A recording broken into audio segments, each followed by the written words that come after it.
भगवान शिव से बड़ा कोई श्री विष्णु का भक्त नहीं और भगवान विष्णु से बड़ा कोई श्री शिव का भक्त नहीं है।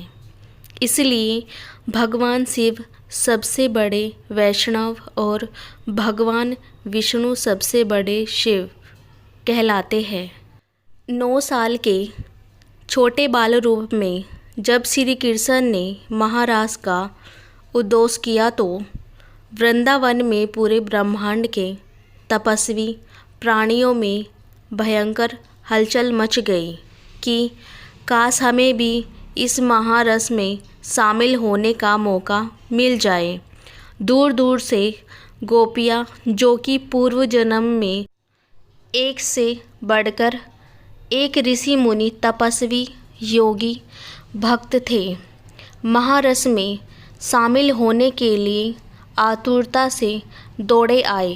महारस में शामिल होने वालों की योग्यता को परखने की जिम्मेदारी थी श्री ललिता सखी की, जो स्वयं श्री राधा जी की प्राणप्रिय सखी थी और उन्हीं की स्वरूपा भी थी।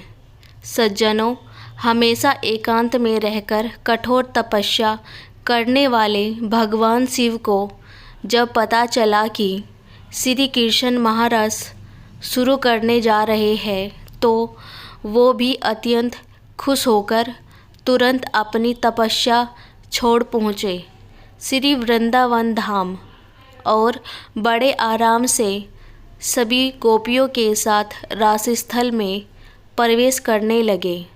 पर द्वार पर ही उन्हें श्री ललिता सखी ने रोक लिया। बोली कि हे महाप्रभु, रस में सम्मिलित होने के लिए स्त्रीत्व जरूरी है।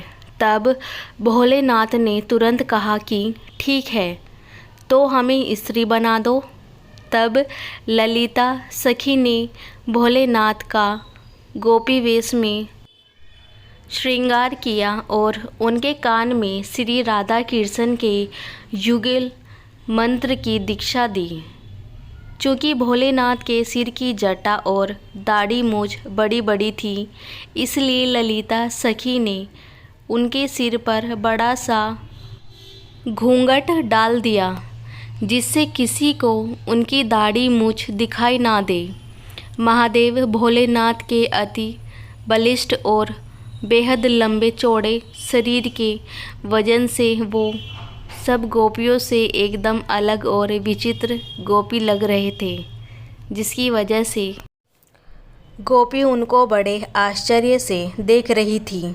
महादेव को लगा कि कहीं श्री कृष्ण उन्हें पहचान ना ले, इसलिए वो सारी गोपियों की भीड़ में सबसे पीछे जाकर खड़े हो गए। अब श्री कृष्ण भी ठहरे मजाकिया स्वभाव के और उन्हें पता तो चल ही चुका था कि स्वयं भोले भंडारी यहाँ पधार चुके हैं। तब उन्होंने विनोद लेने के लिए कहा कि महाराज सबसे पीछे से शुरू किया जाएगा। इतना सुनते ही भोलेनाथ घबराए और घूंघट में ही दौड़ते दौड़ते सबसे पीछे आगे आकर खड़े हो गए। पर जैसे ही वो आगे आए, वैसे ही श्री कृष्ण ने कहा कि अब महाराज सबसे आगे से शुरू होगा। तब महादेव फिर दौड़कर पीछे पहुँचे तो श्री कृष्ण ने फिर कहा, रस पीछे से शुरू होगा।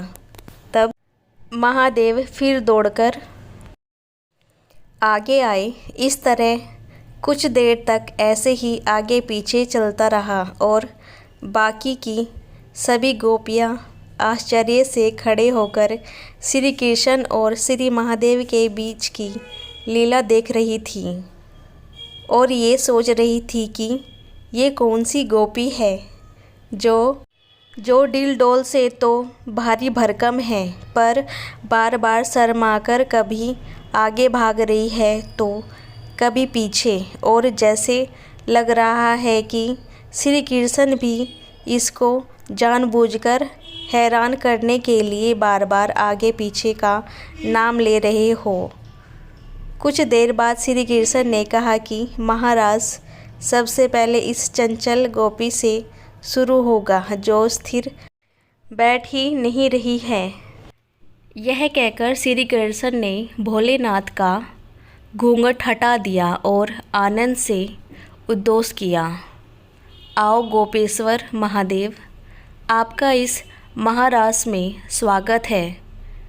और उसके बाद जो महाउत्सव ऐसा हुआ कि ऋषि महर्षि भी हाथ जोड़कर नेति नेति कहते रहे। इस महारस के महासुख को शब्दों में बयां नहीं किया जा सकता।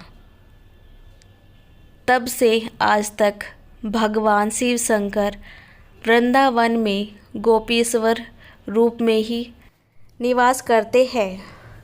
वृंदावन के गोपेश्वर महादेव मंदिर में, जहां उनकी रोज़ शाम को गोपी रूप में नित्य रास के लिए श्रृंगार किया जाता है, श्री गोपेश्वर महादेव का दर्शन और इनकी इस कथा का चिंतन करने से श्री कृष्ण की भक्ति में प्रगाढ़ता आती है और इस कलयुग में भक्ति ही वो सबसे सुलभ तरीका है जो इस लोक के साथ परलोक में भी सुख प्रदान करता है।